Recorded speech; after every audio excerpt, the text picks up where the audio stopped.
The 40 Japanese women sitting in that Okinawa tent didn't know they were already dead. Neither did the American nurse examining them. But in 67 days, one of them would make a choice that would save 441 lives, including 40 enemies who were supposed to die. Her name was Catherine Morrison, 28 years old, Iowa farm girl. 3 years of war had taught her the trick every combat nurse learned. Don't see them as human, see them as problems to solve. Puzzles of flesh and blood that either fit together or didn't. It worked perfectly until prisoner number 27 coughed blood into her hand. What would happen when an American nurse discovered that 40 enemy soldiers were dying of a disease that could kill more Americans than the entire Battle of Okinawa? The answer would destroy her career. Defy a colonel who'd lost his son at Iwo Jima and create a conspiracy that reached all the way to General MacArthur's office. But first she had to break a promise she'd made to herself 3 years ago. She had to start feeling again. This is the true story of how 40 Japanese nurses became 400 American lives saved, how tuberculosis almost changed the outcome of the Pacific War, how one woman's violation of military law became the right thing to do. Stay with me because what happens in the next 43 minutes will show you what the greatest generation truly meant when they said that's the whole job. The morning Kate Morrison walked into that detention compound, the smell hit her first. Unwashed bodies, latrine trenches, disinfectant that never quite masked the rot. She'd learned to breathe through her mouth at Guadalcanal. Now she didn't notice anymore. What she did notice was the coffee. Major Eleanor Hayes stood over a pot that had been burning since 4 in the morning. It tasted like diesel and regret, but it was American coffee. Strong, bitter, free. The kind of coffee you didn't get in Tokyo or Berlin. Kate poured herself a cup and thought about how strange it was that something as simple as bad coffee could mean so much. If you served in the Pacific during World War II, or if your father or grandfather did, this story is going to hit different. Hit that subscribe button right now because we're about to show you a side of the war they didn't teach in history class. And drop a comment if you remember what it was like when the Japanese prisoners started arriving on American soil. Let's honor that history together. July 1945. Okinawa had been secured for exactly 32 days. The bloodiest battle of the Pacific Theater had killed 12,000 Americans and over 100,000 Japanese. But the dying wasn't over. In detention camps across the island, disease was about to do what bullets couldn't. Eleanor Hayes didn't look up from her supply manifests. Gray hair pulled into a bun so tight it looked painful. Morrison. We've got 40 Japanese females who came in last night. Picked up near the Shuri line. Command wants them processed before transfer to Guam. Eleanor Hayes was 52. She'd served in France during the Great War, back when they still called it that, back when people believed it would be the last one. She'd seen mustard gas and trench foot and the Spanish flu that killed more than all the artillery in Europe. When Eleanor said jump, you asked how high and then added another foot for good measure. What's their status? Kate poured herself a second cup. The ritual mattered more than the taste. Identified as medical support personnel. Nurses, orderlies, some kind of auxiliary corps. Most are malnourished, dehydrated, the usual. Sterling did a quick visual assessment last night, cleared them for general population holding. Kate set down her cup. Sterling did a visual assessment. He actually examined them.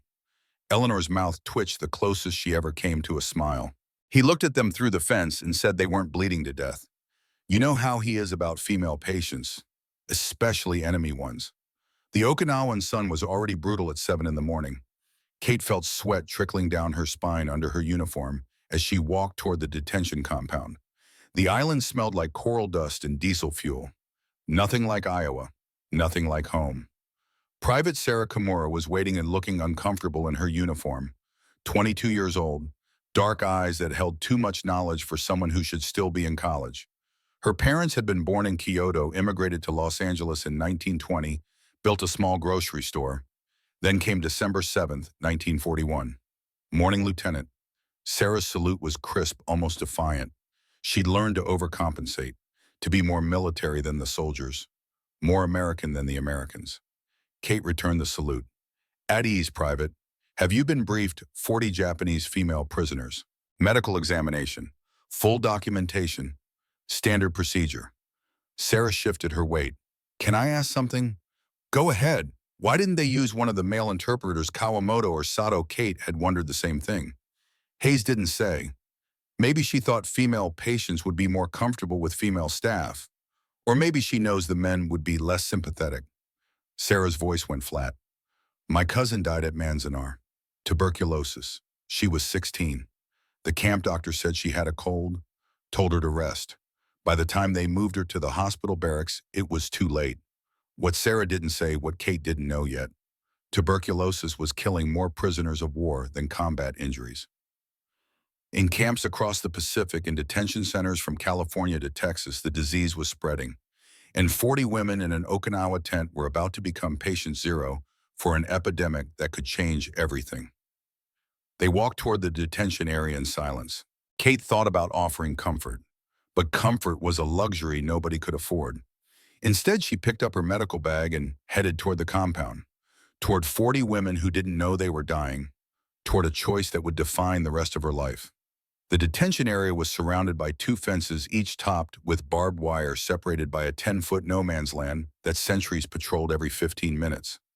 The women were housed in a single large tent at the eastern edge, guarded by 2 Marines who looked young enough to be in high school.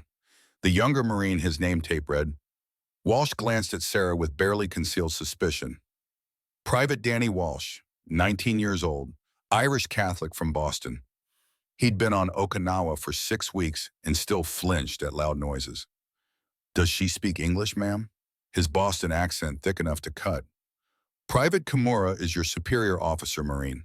You'll address her appropriately, or I'll have a conversation with your CO about military courtesy.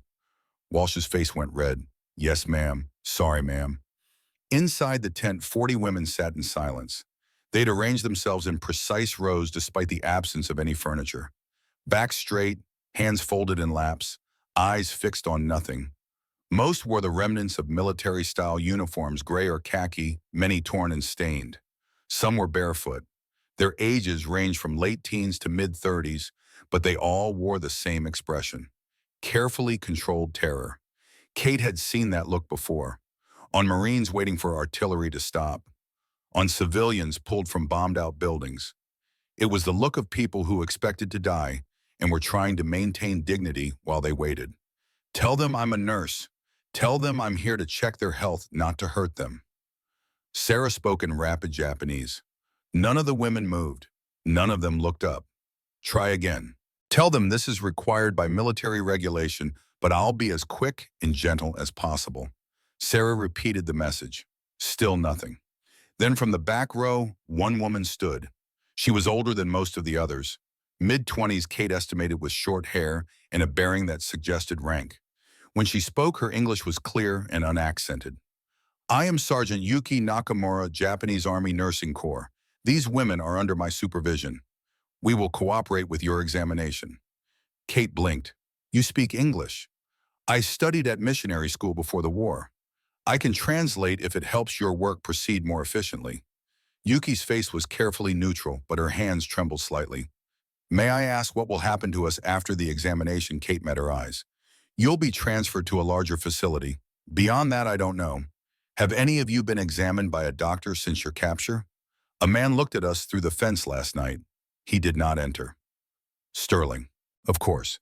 Captain Richard Sterling had made his opinions abundantly clear during the 3 months Kate had been assigned to the camp.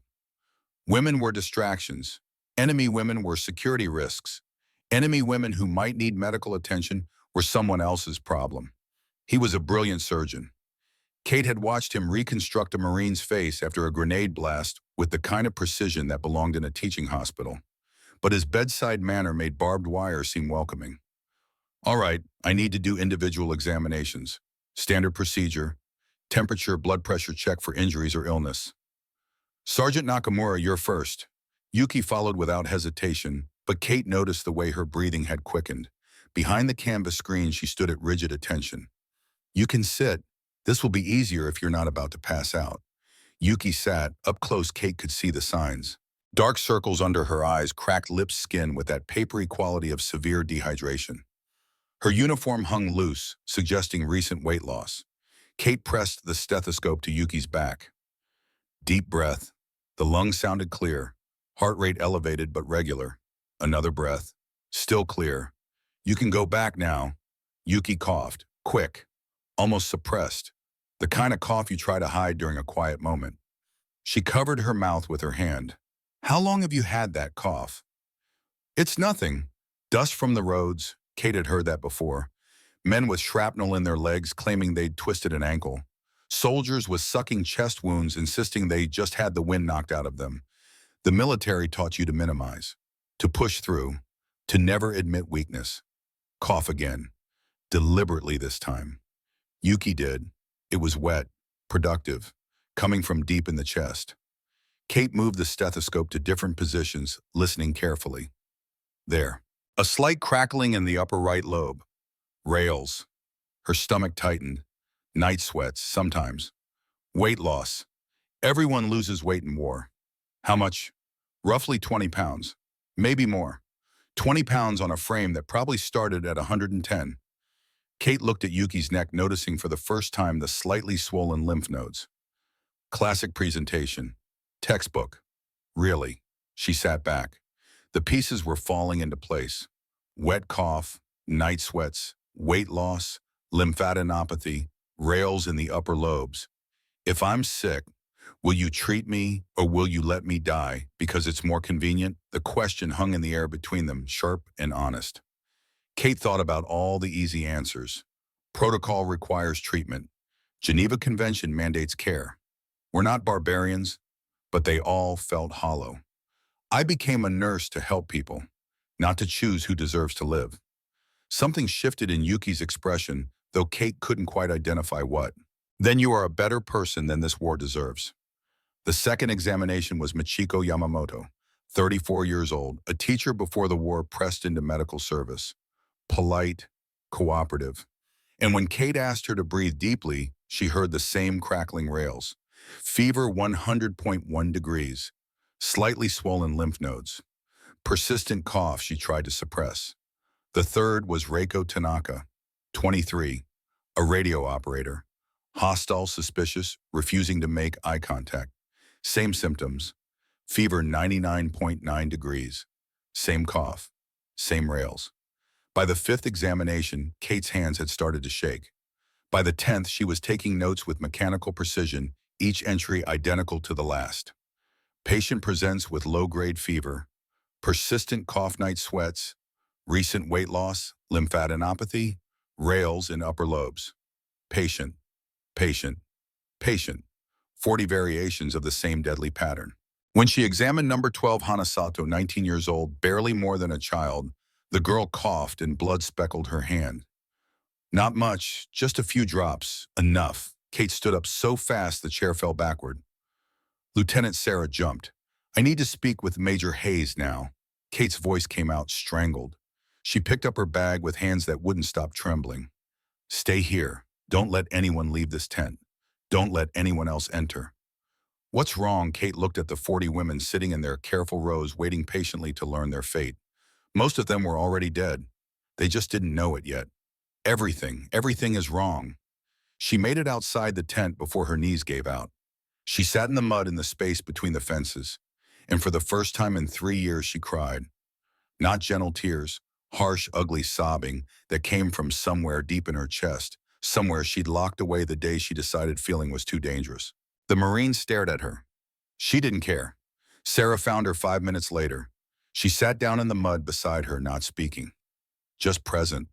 They're all dying, all 40 of them. Tuberculosis, advanced cases, most of them. And they're sitting in that tent together, sharing air, breathing it in and out, making each other sicker. You don't know for sure. You'd need x-rays, sputum tests. I know. I've seen enough TB in field hospitals to recognize it. The night sweats, the fever, the weight loss, the bloody cough. Hana's already showing hemoptysis. If we don't treat them immediately, they'll all be dead in a month, and they'll take out half this camp with them. Sarah went very still. The camp, you mean the other prisoners? I mean everyone. Marines, soldiers, prisoners, staff. Tuberculosis doesn't care what uniform you wear. It doesn't care who won the war. You put 40 active cases in a crowded camp with poor sanitation and limited medical facilities, and you get an epidemic. What are you going to do? Kate stood up. Her legs felt shaky, but she locked her knees and forced herself upright. I'm going to save their lives, and then I'm probably going to get court-martialed for it. Major Eleanor Hayes listened to Kate's report with the kind of attention most people reserve for defusing bombs. When Kate finished, Eleanor leaned back in her chair and rubbed her temples. You're absolutely certain. As certain as I can be without laboratory confirmation. But Eleanor, Betty, I've treated TB cases. I know what it looks like. In 40 cases presenting with nearly identical symptoms in a single cohort. That's not coincidence. That's an outbreak. What do you need? Immediate isolation. Proper quarantine facility, not a tent. Chest x-rays to confirm diagnosis. Sputum cultures. And streptomycin. Lots of streptomycin. Eleanor picked up a pencil, put it down, picked it up again. The closest to agitated Kate had ever seen her. You're aware streptomycin is still experimental. Limited supply reserved for critical American personnel. I'm aware. I'm also aware that if we don't use it now, we're going to need 10 times as much to treat the epidemic. Eleanor stood up and walked to the coffee pot, the same pot that had been burning since 4 in the morning. She poured 2 cups diesel and regret and handed one to Kate. You know what this coffee represents? Eleanor didn't wait for an answer. It represents the fact that we're Americans. We waste resources on bad coffee because we can, because we have abundance, because even in war, even on a God-forsaken island in the Pacific, we have enough. She sat down. Those 40 women, they're dying because their country couldn't afford to waste resources on keeping nurses healthy. They rationed food, rationed medicine, rationed hope. And now we have to decide. Do we become them? Do we let scarcity make us cruel? Or do we waste our abundance on saving enemies? Kate sipped the terrible coffee. It tasted like freedom. Betty, this is bigger than politics. This is basic epidemiology. I know. But Colonel Cross won't see it that way. Eleanor's voice went soft. Cross will never approve this. You know that, right? He lost his son at Iwo Jima, 23 years old, named Benjamin Jr. after his father. They called him Benji. Shrapnel to the chest. Bled out before the medics could reach him. Cross got the telegram on March 19th. 3 days later, he was back at his desk signing supply requisitions. Never mentioned it again. Never grieved in public. Just kept working. She paused. Here's what's going to happen. You're going to write up a formal report. Every detail, every symptom, every piece of evidence. Make it so technical and terrifying that anyone who reads it understands we're sitting on a biological time bomb. Then you're going to present it to Cross. He'll never listen to me. Probably not. But protocol requires it.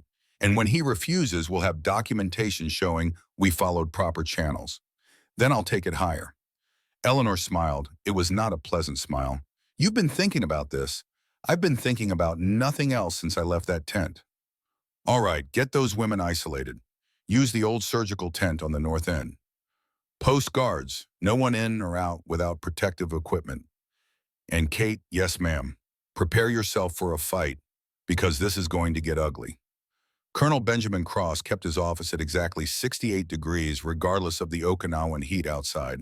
He sat behind a desk that looked like it belonged in a bank. Every paper aligned at perfect right angles, every pen lined up with military precision. On the wall behind him hung a photograph of a young Marine in dress uniform, smiling with the kind of optimism that only existed before you learned what war actually meant. Kate stood at attention while Cross read her report. He took his time turning each page with deliberate care, his face revealing nothing. When he finished, he set the papers down and aligned them perfectly with the edge of his desk. His hands were large scarred from years of manual work before he became an officer. Tuberculosis, yes sir. 40 cases, yes sir. Japanese prisoners, yes sir. Cross folded his hands. And your recommended course of action is to requisition experimental antibiotics, establish specialized quarantine facilities, and divert medical resources to treat enemy combatants who were trying to kill Americans 6 weeks ago. Sir, with respect, tuberculosis was trying to kill Americans 6 weeks ago. It's still trying now. If we don't contain this, I've read your report, Lieutenant. The epidemiological projections, the infection rates, all very impressive. He leaned forward. Tell me something. How many American soldiers are currently waiting for medical supplies in this theater? I don't have exact numbers, sir. I do. 43,000 wounded personnel requiring ongoing treatment, another 18,000 cases of malaria, dysentery, and other tropical diseases. We're rationing morphine. We're rationing penicillin. His voice never rose above conversational. That somehow made it worse. Last week, I had to decide whether to authorize pain medication for a Marine who lost both legs or save it for surgical cases. He was 19 years old, and I had to tell him to grit his teeth because we didn't have enough drugs to waste on making him comfortable. Cross stood up and walked to the window. Now you want me to take our limited supply of an experimental antibiotic and give it to Japanese prisoners. You want me to explain to American mothers why their sons died without medication while enemy soldiers received treatment. Do you understand what you're asking? I'm asking you to prevent an epidemic that will kill more Americans than the Battle of Okinawa. That's speculation. That's mathematics. Tuberculosis in crowded conditions spreads exponentially. We have approximately 4,000 personnel on this base. Conservative infection rate puts us at 200 cases within 6 weeks. Mortality rate without treatment is 60%. That's 120 dead Americans because we failed to quarantine and treat the initial outbreak. Or we isolate the Japanese prisoners and let nature take its course. 40 dead enemies, 0 dead Americans. The words landed like a physical blow. Sir, that would be a violation of the Geneva Convention. The Geneva Convention requires us to provide reasonable medical care. It doesn't require us to give prisoners experimental medications we don't have enough of for our own troops. Cross picked up a pen, made a notation on a different document. Your request is denied. Isolate the prisoners, provide supportive care. Fluids rest basic pain management. Document everything for Red Cross inspection. But no streptomycin, no specialized treatment. Is that clear, sir? They'll die. Yes, they will, and that's unfortunate. But I'm not in the business of prioritizing enemy lives over American ones. Dismissed. Kate didn't move.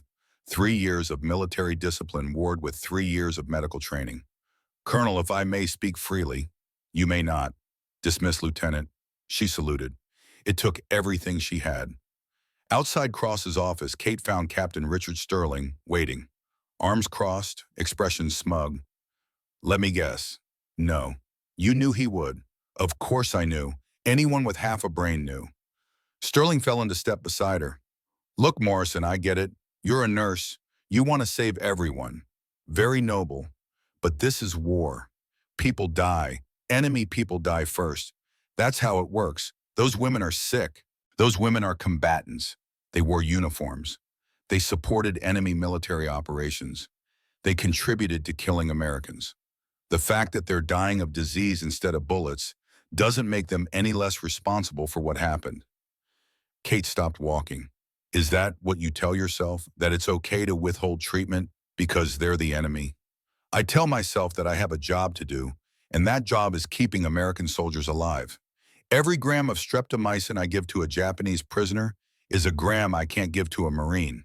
Every hour I spend treating enemies is an hour I'm not treating allies. Sterling's voice dropped. 6 months ago, I operated on a kid from Nebraska, 20 years old. Grenade took off half his face. I rebuilt his jaw using bone from his hip, reconstructed his cheek with tissue grafts, spent 14 hours in surgery. He lived. He paused. 3 weeks later, I ran out of penicillin for his infection because command diverted our supplies to another base. He died of sepsis drowning in his own pus because I didn't have $20 worth of antibiotics. He leaned closer. So forgive me if I'm not eager to give experimental medications to people who were shooting at that kid 6 months ago. You want to play St. Clara of Assisi, go ahead, but don't expect me to help you. He walked away. Kate stood in the hallway shaking with rage. She couldn't express, couldn't channel, couldn't use. The worst part was that he wasn't entirely wrong. Resources were limited, choices had to be made. In pure utilitarian calculus, saving American soldiers over Japanese prisoners made perfect sense.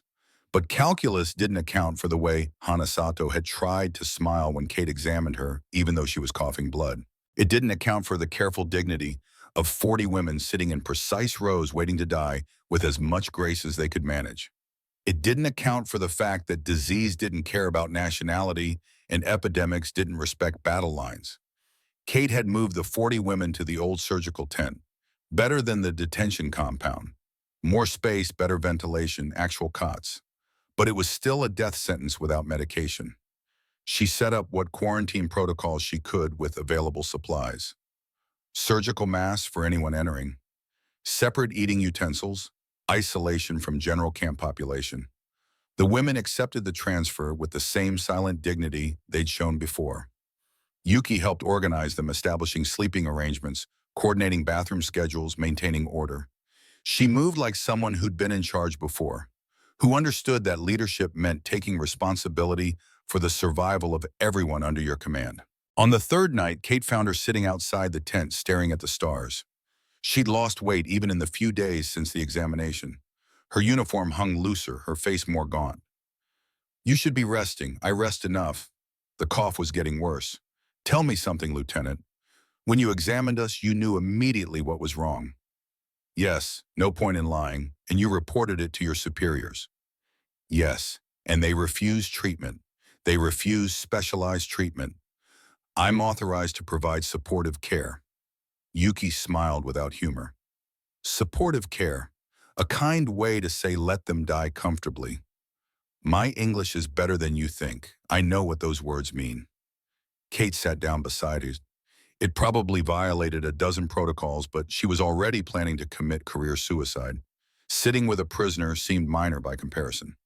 "What happened to you before you were captured? I mean, where were you serving? Philippines, Manila mostly." "Army hospital near the port. We treated wounded soldiers, Japanese mostly, but sometimes civilians, sometimes American prisoners." "You treated American prisoners?" "Of course. They were wounded. That's what doctors and nurses do. We treat the wounded." Yuki looked at her. "Or that's what I thought. Your Captain Sterling explained that I was wrong. That medicine has sides." Kate felt something hot and sharp in her chest.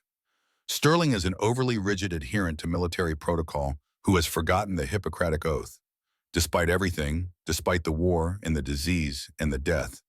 Yuki laughed. It turned into a coughing fit, wet and painful. But when she recovered, she was smiling. "I saved an American soldier in Manila, February 1945. He had sepsis from a leg wound. The Japanese doctor said to let him die. Waste of resources. But I knew how to treat sepsis. I'd seen it before. So I stole antibiotics from our supply room, treated him at night when no one was watching. He lived. 2 weeks later, he was transferred to a different camp. She reached into her pocket and pulled out a crumpled piece of metal, a dog tag. He gave me this, said maybe someday it would help someone believe I wasn't a monster. I don't know if he survived the rest of the war. I don't know if anyone told his family what happened. But I know I did the right thing even though it could have gotten me executed." Kate took the dog tag. It read Private First Class James Whitmore, U.S. Army O positive. The medal was warm from being held. "Why are you telling me this?" "Because you're trying to decide if we're worth saving. If 40 Japanese nurses deserve the same care you'd give 40 American nurses. And I want you to know that some of us made the same choice you're making now. Some of us chose medicine over war, even when it was dangerous, even when it was stupid." Yuki took back the dog tag. That American soldier, James Whitmore. He was someone's son, maybe someone's brother. He would have died if I'd followed orders. Instead, I broke them. If I'm going to die now, I'd like to think it meant something. That somewhere Whitmore is alive, and maybe he tells people about the enemy nurse who saved his life. Kate stood up. The decision was made. "Get some rest, Sergeant. Doctor's orders, Lieutenant Morrison." Yuki's voice stopped her. "Whatever you're planning, be careful. They will punish you for helping us." "I know. And you're going to do it anyway. I know that too. Getting the streptomycin required careful planning. The camp pharmacy kept controlled medications in a locked cabinet in the medical supply tent monitored by a log sheet that required signatures for every withdrawal. Simply stealing it would be noticed immediately. Kate needed a legitimate reason to access the medication, and she needed enough of it to treat 40 patients for the full course. 6 to 8 weeks of daily injections. The math was depressing. Each patient needed roughly 2 grams per day. 40 patients meant 80 grams daily, 560 grams per week. approximately 4,500 grams for a full treatment course. The camp had maybe 500 grams total rationed carefully for American personnel with severe infections. She needed another source. Lieutenant David Chen ran supply logistics for the Medical Corps on Okinawa. 31 years old, perpetually exhausted, and he'd perfected the art of creative accounting that kept military operations functional. Every base had someone like him, the person who could acquire things that weren't officially available, who understood that paperwork was more important than reality, who knew which rules were sacred and which were suggestions. Kate found him in the supply warehouse conducting inventory with the enthusiasm of someone contemplating dental surgery. "Chen, I need a favor." He didn't look up from his clipboard. Everyone needs favors. "Get in line. I need streptomycin, a lot of it, at least 5 kilos. That got his attention. 5 kilos? Jesus Christ, Morrison. What are you planning to do? Treat the entire Imperial Japanese Army, just 40 prisoners? Oh, well, that's reasonable then. His sarcasm could have stripped paint. You know, streptomycin is Class A controlled, right? I'd have an easier time getting you heroin. At least with heroin, I'd only get 10 years in Leavenworth instead of 20. Kate had prepared for this. She pulled out a folder, set it on the stack of supply crates between them. Read this. What is it? Epidemiological projection. If we don't treat the current outbreak, we're looking at approximately 200 cases within 6 weeks. That means 6 weeks of quarantine protocols, medical resources, productivity loss. Conservative estimate puts the cost at $3 million. Treatment now costs about $5,000 worth of antibiotics. Chen flipped through the report. You wrote this with help from Major Hayes. She won't say it officially, but she agrees with the analysis. And Cross wants to isolate and let them die, which is the legally safe option, which is the option that leads to an epidemic. Chen set down the folder. Let me make sure I understand. You want me to steal 5 kilos of streptomycin from military medical supplies, falsified documentation to cover the theft, and provide it to you so you can treat prisoners in direct violation of orders from a full colonel. And your justification is that it might prevent a hypothetical epidemic that might happen if we don't treat them. That's about right. You're insane. Probably. You'll get court-martialed. Probably. I'll get court-martialed. Only if they catch us. Chen was quiet for a long time. Then he spoke, his voice barely above a whisper. My brother had tuberculosis, 1938. He was 15. We couldn't afford treatment. My parents tried everything. Sent him to a sanatorium in the mountains. Special diet cod, liver oil, all the folk remedies. He died anyway. Took 6 months. By the end, he weighed maybe 70 pounds, and he was coughing up pieces of his lungs. He met Kate's eyes. I was 12. I had to watch him die slowly, knowing there was medicine that could have saved him if we'd had money for it. And now you're telling me we have the medicine, but we're not using it because of politics. I'm sorry about your brother. Don't be sorry, just don't waste the medication. If I'm going to throw away my career for this, I want those 40 women to live. All of them. Deal. Deal. Chen stood up. Give me 3 days. I'll have the streptomycin by Friday.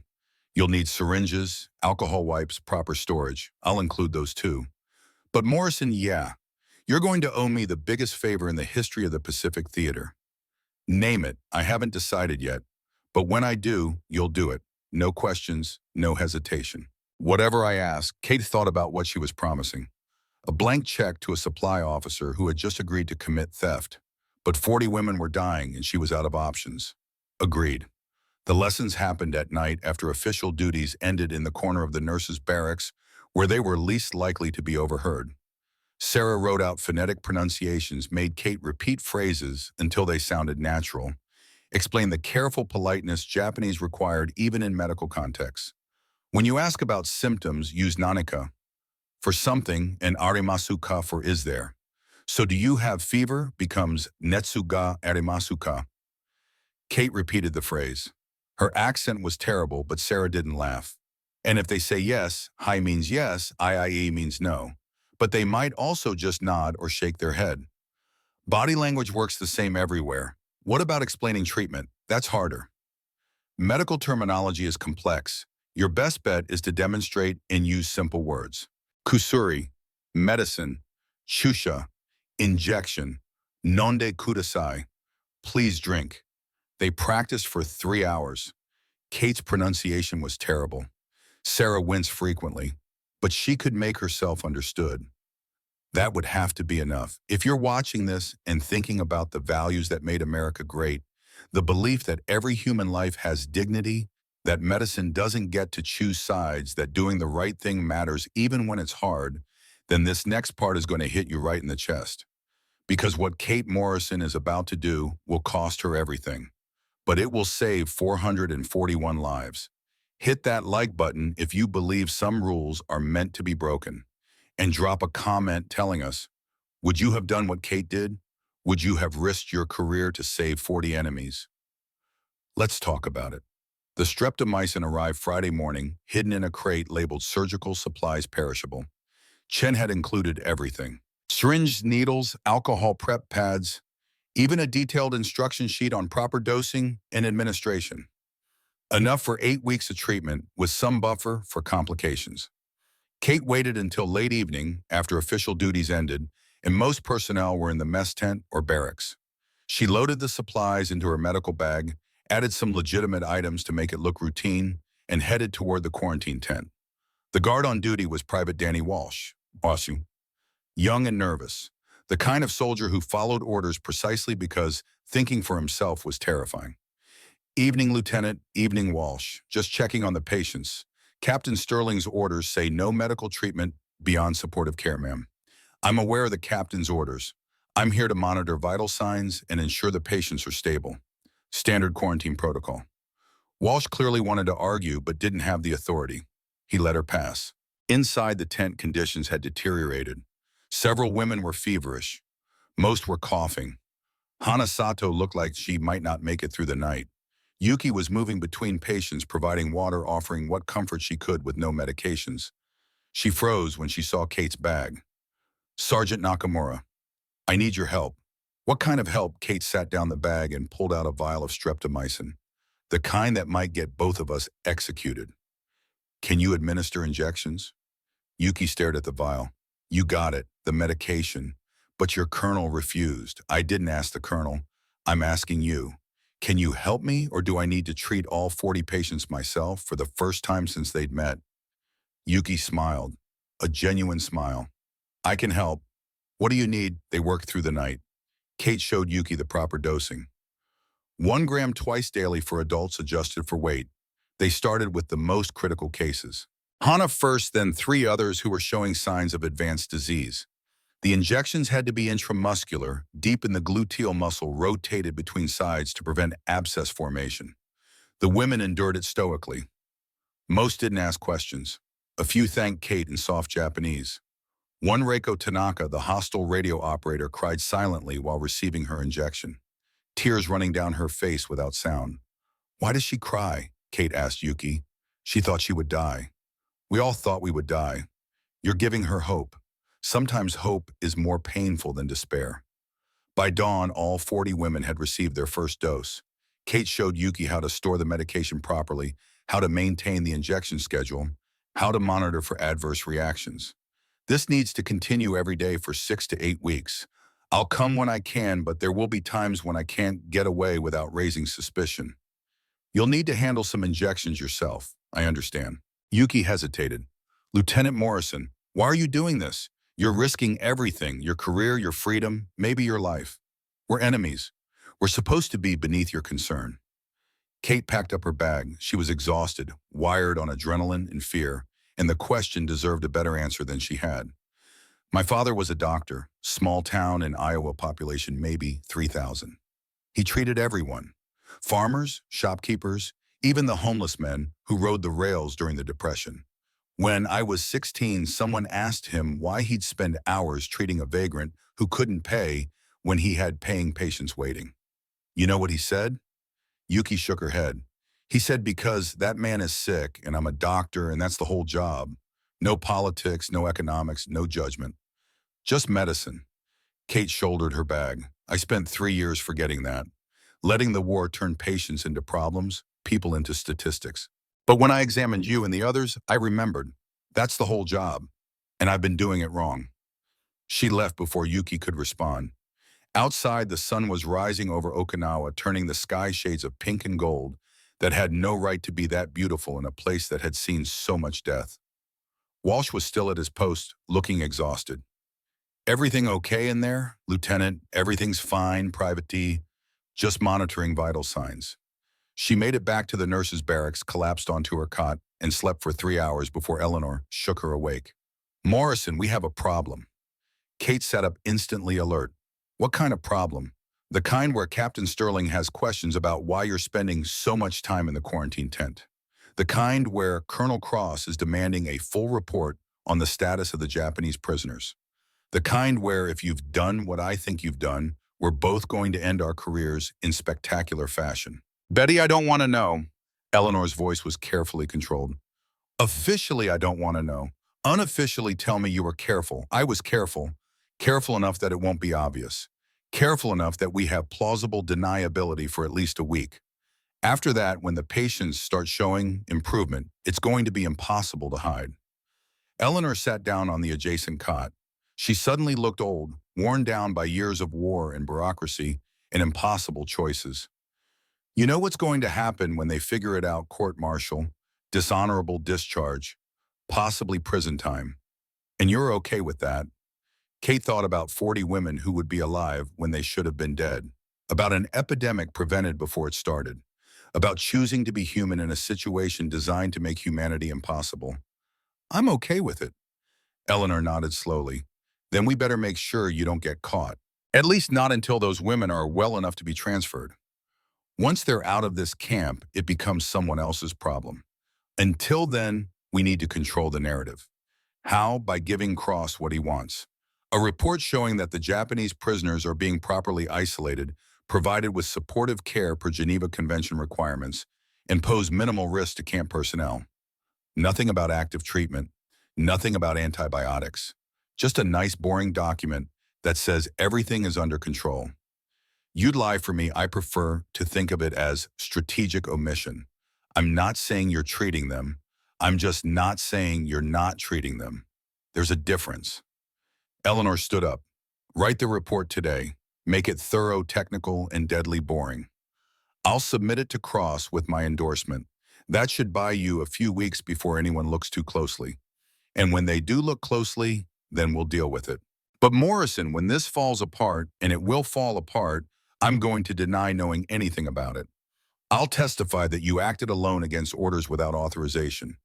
I'll throw you under every bus truck and tank in the Pacific Theater." "I understand." "Good. Because while I'm doing that publicly, I'll be working privately to make sure you don't spend the next 20 years in Leavenworth. I've been in this army for 27 years. I've got connections. I'll use them. But I need you to be the visible sacrifice so I can work behind the scenes." Can you accept that Kate thought about it? Being publicly disgraced so Eleanor could pull strings privately. Taking the full blame so others could help without being implicated. It was pragmatic, ruthless, and probably the only way any of them survived this. "I can accept it. Then get to work on that report." And Morrison, "Yes, ma'am. Thank you for having the courage to do what I should have done myself." The next 2 weeks established a routine. Kate visited the quarantine tent daily, ostensibly to monitor vital signs and ensure proper isolation protocols. In reality, she was administering streptomycin, tracking patient responses, adjusting dosages for side effects. The women were responding to treatment. Fevers dropped. Coughs lessened. Weight started to stabilize. By week 4, most were strong enough to walk around the tent. By week 6, they looked like different people. Yuki recovered fastest, probably because she'd hidden the full extent of her illness initially. She became Kate's unofficial assistant, helping with translations, organizing the other women, maintaining morale. They developed a working relationship that transcended language and nationality, built on mutual respect and shared competence. But success brought new problems. As patients improved, it became harder to explain why supposedly terminal TB cases were surviving. Captain Sterling noticed. He cornered Kate outside the mess tent on day 12. "I reviewed the vital signs reports from the quarantine tent. Okay, several patients showing improvement. Fever resolution, decreased respiratory symptoms, improved appetite. That's good news. Is it because untreated tuberculosis doesn't spontaneously improve, Morrison? It gets worse. Progressively, inevitably, it's worse until the patients die or receive specific antibiotic therapy. Sterling stepped closer. So either you've discovered a miracle cure or someone is treating those prisoners against direct orders. Maybe their TB wasn't as advanced as I thought. You wrote in your initial assessment that multiple patients showed signs of advanced disease. Hemoptysis, cavitary lesions based on auscultation. Now you're saying you were wrong. Diagnosis can be premature without X-rays or lab confirmation. The word came out flat. Factual bullshit. Sterling's voice dropped. You know what you saw. You're treating them. With what I don't know, probably streptomycin from God knows where. But you're treating them. Kate met his eyes. If I were treating them, which I'm not confirming or denying, wouldn't that be the ethically correct choice? Prevent an epidemic, save lives, uphold medical standards. Ethically correct, legally wrong. You want to know the difference between us, Morrison. I follow orders, even when they're hard. You break them when they're inconvenient. That makes you feel noble, but it makes you dangerous. And letting 40 women die of a preventable disease makes you feel what exactly? Patriotic. It makes me feel like I'm doing my job, which is supporting American military objectives, not playing Mother Teresa to enemy combatants. Sterling leaned in. I'm going to figure out what you're doing, and when I do, I'm going to report it. Not because I hate you, but because rules matter, especially in war. Especially when breaking them means taking resources from Americans and giving them to enemies. He walked away. Kate's hands were shaking. She'd known this moment would come, but knowing and experiencing were different things. Sterling was smart, observant, and motivated by genuine belief that he was doing the right thing. He'd find proof. It was only a matter of time. On week 5, day 2, Private Walsh caught Kate administering an injection at 2 in the morning. She thought everyone was asleep. She was wrong. Walsh entered the tent unexpectedly. He'd heard a noise, wanted to investigate. He saw Kate with a syringe, Yuki assisting, a vial of streptomycin clearly visible on the medical tray. There was a moment of frozen silence. Kate's career flashing before her eyes. Court-martial, prison, everything lost. Then Walsh spoke, his Boston accent soft in the darkness. I didn't see anything, ma'am, Private. My sister had tuberculosis. Back in Boston, 1942. She was 14. We couldn't get medication. Black market penicillin cost more than my father made in a year. She died in our kitchen, drowning in her own blood, while my mother held her. Walsh's voice cracked. So whatever you're doing in here, Lieutenant, I didn't see it. But please, for the love of God, be more careful. Thank you, Danny. It was the first time she'd used his first name. He nodded and left, never reporting what he'd seen, never speaking of it again. But from that night forward, whenever Kate approached the quarantine tent, Walsh would cough loudly if anyone else was nearby. A warning system, a kindness. Week 4 brought a different complication. An unannounced Red Cross inspector arrived at the camp. Protocol required inspection of all detention facilities. Standard procedure for Geneva Convention compliance. Eleanor had to divert the inspector to different areas of the camp, creating elaborate explanations for why the quarantine tent was off limits. Infectious disease protocols, safety concerns, paperwork delays. The inspector was persistent, but eventually satisfied. Eleanor's performance was masterful, but it had been close. Too close. Afterward, Eleanor found Kate in the medical tent. We got lucky. Won't happen again. Sterling is asking questions. Cross wants weekly updates. And someone at Fleet Medical Command is starting to audit supply records. How long do we have? David Chen estimates 72 hours before they trace the streptomycin. Maybe less if Sterling pushes hard enough. The treatment needs 6 to 8 weeks total. We're only at week 5, I know. So what do we do? Eleanor was quiet for a long time. We pray for a miracle, or we prepare for the consequences. The miracle didn't come. The consequences did. 3 days later, Colonel Cross called an emergency meeting of senior medical staff. Kate, Eleanor, Sterling, and 2 other doctors crowded into his frigid office while he stood at his window, back turned, shoulders rigid. Yesterday, I received a communication from Pacific Fleet Medical Command. They're conducting an audit of streptomycin usage across all bases in theater. Apparently, there have been reports of missing supplies, falsified requisitions, and unauthorized treatments. He turned around. Anyone here have any idea what that might be? About silence, the kind that crushes lungs? Sterling looked at Kate. His expression was complex, not triumph, something closer to regret. Lieutenant Morrison, Cross's voice cut through the silence like a blade. I'm going to ask you a direct question, and you're going to give me a direct answer. Have you been treating the Japanese prisoners in quarantine with streptomycin or any other controlled medication? This was it. The moment where lying would make everything worse, but telling the truth would end everything immediately. Kate thought about her father treating vagrants who couldn't pay, about Yuki saving James Whitmore in Manila, about 40 women whose only crime was being sick on the wrong side of a war they didn't start. Yes, sir, I have. The words landed like artillery shells. Eleanor closed her eyes. One of the other doctors swore softly. Sterling's expression didn't change. Against my direct orders? Yes, sir. Using medication obtained through falsified requisitions? Yes, sir. With full knowledge that you were violating military law, medical supply regulations, and operational orders? Yes, sir. Cross was quiet for a long time. When he spoke, his voice was carefully controlled, but Kate could hear the rage underneath. Explain to me why I shouldn't have you arrested immediately, because it was the correct medical decision. Because leaving 40 active TB cases untreated in a crowded camp would have caused an epidemic that would have killed more Americans than the entire Battle of Okinawa. Because sometimes following orders means enabling preventable deaths, and I'm not willing to do that. You're not willing, Cross's voice went cold deadly. Lieutenant, your willingness is irrelevant. You're a soldier. You follow orders. That's the entire basis of military discipline. I'm a nurse first, sir. Soldier second. And nurses don't get to choose who deserves to live based on which flag they salute. How dare you? The words came out quiet, more dangerous for their softness. My son died on Iwo Jima, 23 years old. Benjamin Jr. We called him Benji. He took shrapnel to the chest and bled out before the medics could reach him. Maybe if we'd had more medical supplies, better equipment, more antibiotics, he would have lived. But we didn't, because everything is rationed, because everything is limited, because we're fighting a war against an enemy that started this whole goddamn mess. Cross's composure cracked. His voice rose. And now you stand here and tell me that you took medication, experimental, expensive, limited medication, and gave it to Japanese prisoners. People who might have been on Iwo Jima.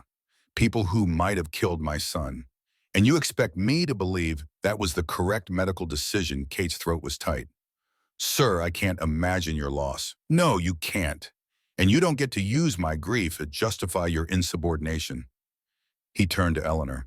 Major, did you know about this? Eleanor's face was stone. I suspected. I chose not to investigate. Why? Because Lieutenant Morrison's epidemiological projections were sound. Because I've seen what TB can do in crowded conditions. Because sometimes the correct military decision and the correct medical decision aren't the same thing. And I've been doing this long enough to recognize when that's the case. Cross looked at each of them in turn. You're all aware that I can have you court-martialed for this. That I probably should have you court-martialed for this. Yes, sir. They said it in unison. He sat down heavily. Here's what's going to happen. Lieutenant Morrison, you're relieved of duty, effective immediately. You'll be confined to quarters pending formal charges. Major Hayes, you'll submit a complete report detailing what you knew and when you knew it. Captain Sterling will assume responsibility for all medical operations, including the quarantine facility. Sir, Sterling spoke up. What about the prisoners? What about them, their treatment? Morrison started it, but if it's interrupted now, they'll relapse. We'd be back to square one. Dying prisoners, epidemic, risk all the problems Morrison was trying to prevent. Everyone stared at Sterling. Kate couldn't believe what she was hearing. Are you suggesting I authorize continued treatment? I'm suggesting that, regardless of how we feel about Morrison's methods, her medical assessment was correct. Those women have active tuberculosis. They're infectious. Stopping treatment now would be worse than never starting it. We'd have patients who developed antibiotic resistance, increased virulence, and even higher transmission risk. Sterling pulled out a folder. I ran the numbers. If we continue treatment through completion, we spend about $3,000 worth of medication and prevent approximately 200 secondary infections.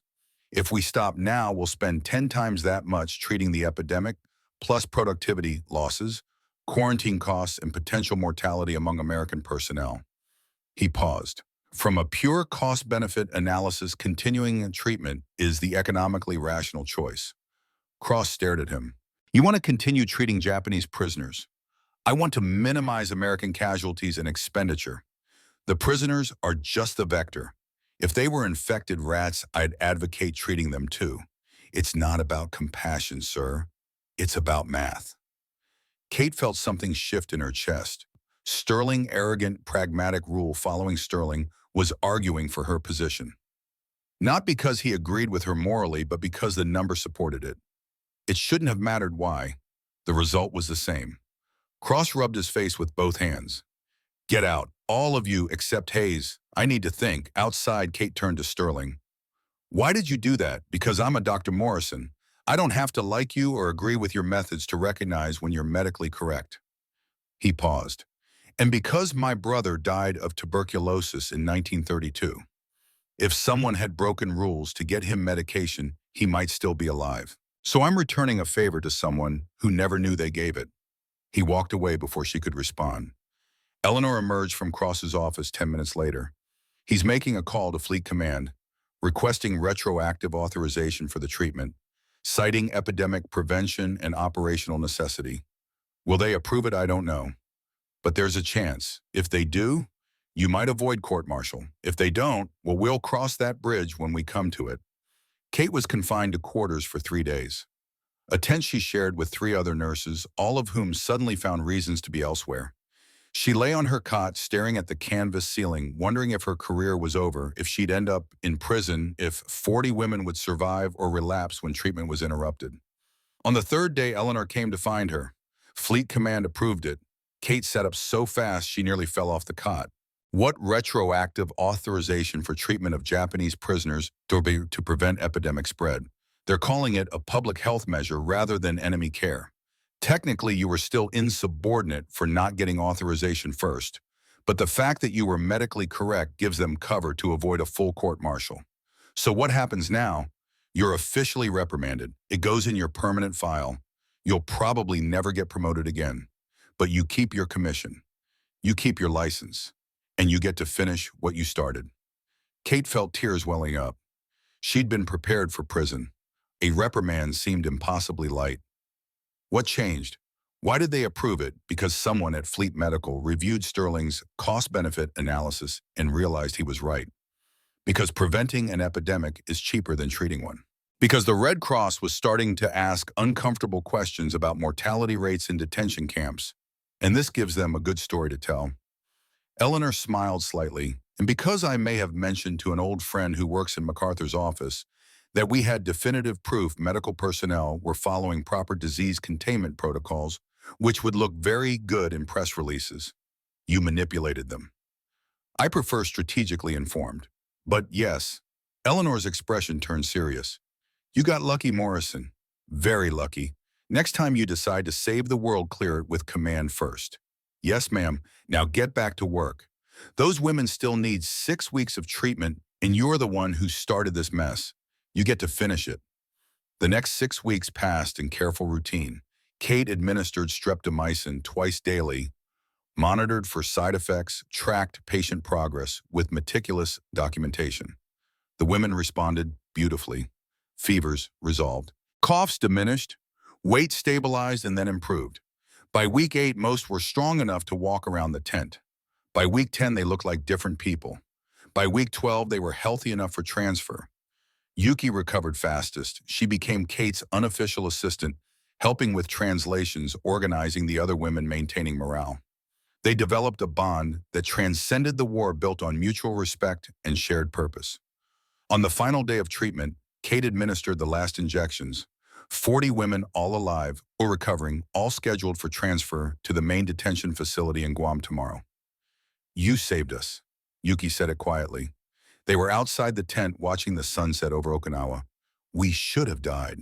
We were dying, and you refused to let us. I did my job. No, you did more than your job. You risked everything. Your career, your freedom, your life. For enemies. For people you had every reason to hate. I don't hate you. You should. We're at war. My country attacked yours, killed your soldiers, committed atrocities. You would be justified in letting us die. Kate thought about that, about Pearl Harbor and Bataan, and all the reasons she should have walked away, should have followed orders, should have let disease do what bombs and bullets couldn't. My father used to say that medicine is the one profession that doesn't get to hate, because the second you decide someone doesn't deserve treatment, you stop being a healer and start being something else, something worse. She looked at Yuki. I spent 3 years becoming that something worse. This was my chance to remember who I wanted to be. Yuki was quiet for a moment. What will happen to us in Guam after the war, I don't know. Repatriation, probably. You'll go home to Japan, if there's a Japan to go home to. Yuki's voice was soft. We hear rumors. Bombings, cities destroyed, millions dead. My family was in Hiroshima. I don't know if they're still alive. Kate didn't know what to say to that. In 3 weeks, Hiroshima would be gone vaporized in an instant of nuclear fire that would kill more people than tuberculosis ever could. Yuki's family was probably dead already. They just didn't know it yet. I'm sorry, don't be. This is war. People die. That's what happens. Yuki smiled sadly. But some people live. Because of you. 40 women live. That has to mean something. The transfer happened at dawn. 40 women healthy enough to walk loaded onto trucks that would take them to the airfield and then to Guam. Most of them bowed to Kate as they passed a gesture of respect she didn't know how to return. Hana Sato, the youngest, the one who'd been closest to death, pressed something into Kate's hand before climbing into the truck. It was an origami crane folded from a scrap of paper. Delicate, perfect, impossible. Sarah stood beside Kate, watching the trucks disappear. You did it. We did it. You know they'll never thank you publicly. Can't admit they changed policy because a lieutenant broke the rules, I know. And Cross will never forgive you.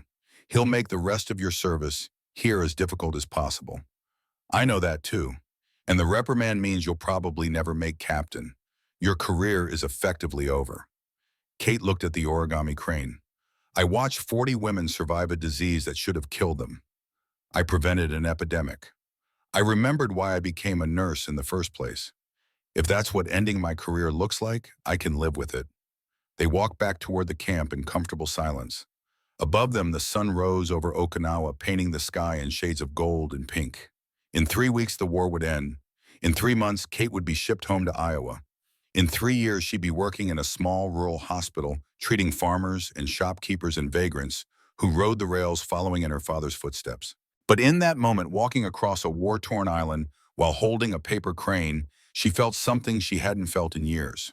Not pride exactly, not satisfaction, just the quiet certainty that she'd made the right choice regardless of cost. Sometimes that was enough. 50 years later, in a nursing home in Cedar Rapids, Iowa, an elderly woman named Catherine Morrison received a letter from Japan. It came with a photograph, 40 women standing together.